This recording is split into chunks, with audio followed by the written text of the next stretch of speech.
Dès l'instant où il rentre dans cette chambre froide, les secondes de ces 5 hommes sont comptées. La cryothérapie consiste à traiter par des températures glaciales des douleurs aux articulations ou encore des rhumatismes. En ressortant de là, la température extérieure de la peau a baissé d'une dizaine de degrés.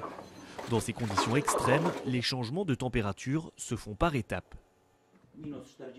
D'abord, on rentre dans ce sas où il fait entre moins 40 et moins 70 degrés.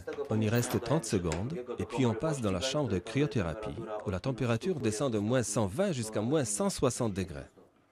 Les séances de cryothérapie ne durent pas plus de 3 minutes, 4 pour les plus résistants. Ouvertes au grand public, elles servent avant tout aux sportifs de haut niveau. Rafał Sikora est l'un des meilleurs marcheurs de Pologne. Au centre olympique de Spawa, il se prépare pour les qualifications aux Jeux olympiques de Londres. La cryothérapie fait partie intégrante de son programme. C'est une très bonne régénération après nos longs entraînements. Nos blessures se soignent plus vite, même après des fractures. Pour moi, m'entraîner toute l'année sans cryothérapie, c'est impossible. La Pologne est le premier pays au monde à avoir peaufiné le traitement par cryothérapie en chambre à la fin des années 90.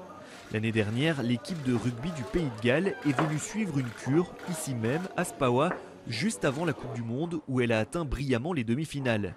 Au cours des dernières années, des sportifs du monde entier sont venus se traiter en Pologne. Ces derniers temps, nous avons eu le Pays de Galles, l'Écosse, l'Angleterre, l'Italie, essentiellement des équipes de rugby. En plus des équipes nationales, nous recevons aussi des clubs. Ceux qui sont venus le plus souvent, ce sont les London Wasps et Bath. Avec la multiplication des centres de cryothérapie dans le monde, la clientèle à Spawa évolue. Désormais, 30% des visiteurs sont des patients qui se soignent à titre individuel.